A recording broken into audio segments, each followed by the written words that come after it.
business environment and how do we help the business lead their careers. So essentially, if you just look at this economist graph, not good news. World economies are not doing well. And from that perspective, if you think of your CEOs or your business leaders operating in that environment, it's a tough task. And then the question is, in that tough task, what is the support that they need from all of us, and how do we provide that support? So then it will be useful to understand what is that partnership. I think the key word is partnership. How do we not stay in the learning and development silo and think about how I'm going to create programs, how I'm going to run programs, how I'm going to drive satisfaction scores faster. What matters is what are the business challenges, what will make your business leaders successful, and what is the partnership that you have with your business leaders. And from that standpoint, this is Stephen Miles. So if you look at Miles' survey, and if you look at Miles' survey, and if you look at the 10 challenges that he talks about, I'm sure a lot of you must have taken a look at that, but look at the 10 challenges. Stakeholder overload, board engagement is incredibly important. Boards are really, really aggressive these days for your CEOs. License to operate. It's not a given now that you want to do a business in geography and you just go to geography and you're able to do it. Not going to happen. There will be various challenges around that. Social media and your brand on social media. We've been just having several conversations around that, how difficult it is to be on social media, be open and manage. Even a personal brand, forget about an off brand. So it's complex. Activist investors, they're really aggressive. New opportunities for growth. Where are they and how are you tapping into them? Succession planning is critical. Technology is incredibly disruptive. So Rakesh was talking about this when we were having a chat before this. He's like, in your space, there is mine, which is Facebook and social media. In your space, there might be a new product coming up anytime, and you never know when somebody's going to take you over. So in that case, disruptive technology, how is that going to impact you, and where are you in terms of leading your organization? Global talent development, talent immobility, not mobility. That when you find right kind of talent, it's not, especially at the senior leadership, it's not always that the talent is ready to move, so what are you going to do? And from that perspective, when you look at the role of L&D, I think it's about leadership development. I spent some time talking about that, so I'm going to leave it there. Developing global employees, leaders and managers is critical. Help build a future-ready organization. So when you are in this VUCA environment for the business and your businesses don't know what's coming next, there has to be that capability of looking into the future. And of course, you're not going to be an oracle. You never will have a crystal ball. But from that perspective, how far can you look ahead and then get your organization ready for that future is critical. Create a learning organization, therefore, like Rakesh was saying. Employee education for responsibility towards the brand is critical, because if you want to manage a brand, it's not just through the marketing division, it's every single employee and you managing the brand through everyday interaction and how you do that, and then contributing to the employer of choice brand, because you want to attract the best of the talent and you want to keep that talent. So if you're not building a brand of choice, you're not going to be able to get there. Second piece, integration is going to be very, very important. And again, I refer to a chat that we were having before this. Again, Rakesh was saying that sometimes learning and development reports into HR, sometimes it's a separate vertical. I think irrespective whether it is reporting into HR or is a separate vertical, what matters is, as an HR team, how are you working together?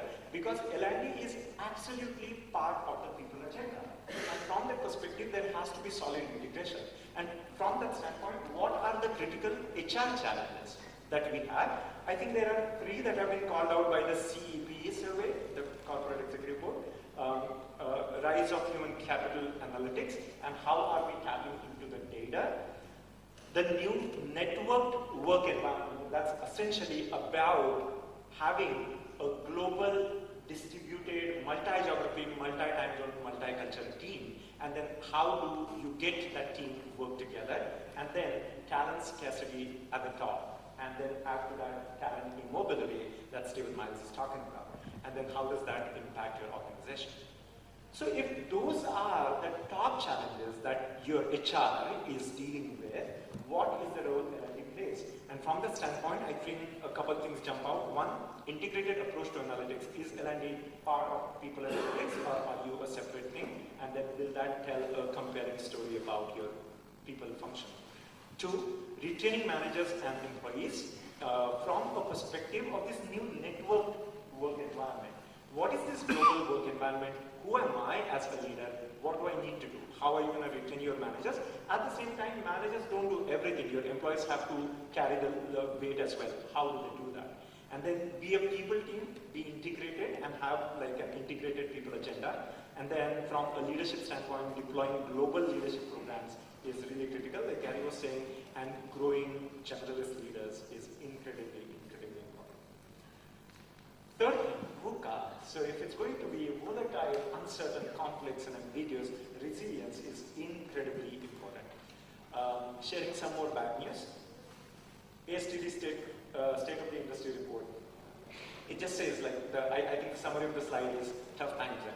So essentially, L&D expenditure per employee has dropped compared to the previous year. Employees spend 1 hour less on training. So budget is dropping. Employees are not spending enough time, etc., etc. Overall, in that environment, like business is impacted, you are going to be impacted as a function as well. And then what are you going to do? A couple things. I think just prepare for budget cuts. Of course, it hurts. But then, when you have that necessity, there is innovation that comes along. So how are you going to lead by innovation? And that's really, really critical. Several ways that you can do that. You build a learning organization through a P2P culture.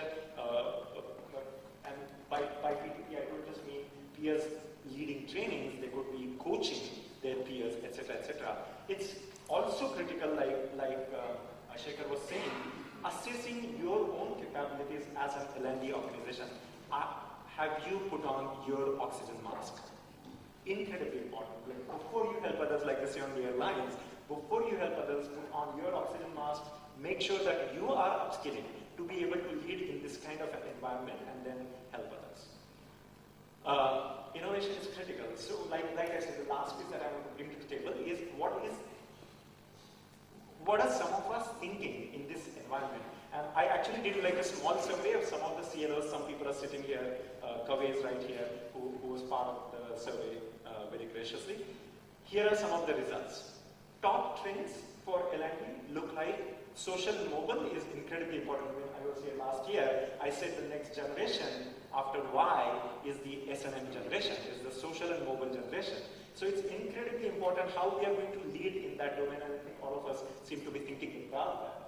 Gamification, personalized training, and e-learning are also important for scale as well as for impact. Biggest L&D priorities that came out of that survey were impact of learning, and we've been talking about that. What is next? How do I engage my learners? Seamless integration of learning to work is key. Creativity and innovation, really, really important, and building relevance for training in each one's job and career will lead the relevance. The second thing, content areas. And content areas that jump out of the survey as priorities, creativity and innovation, leadership development for high costs, and then cultural intelligence. And from challenges standpoint, the biggest challenges that have been already highlighted here.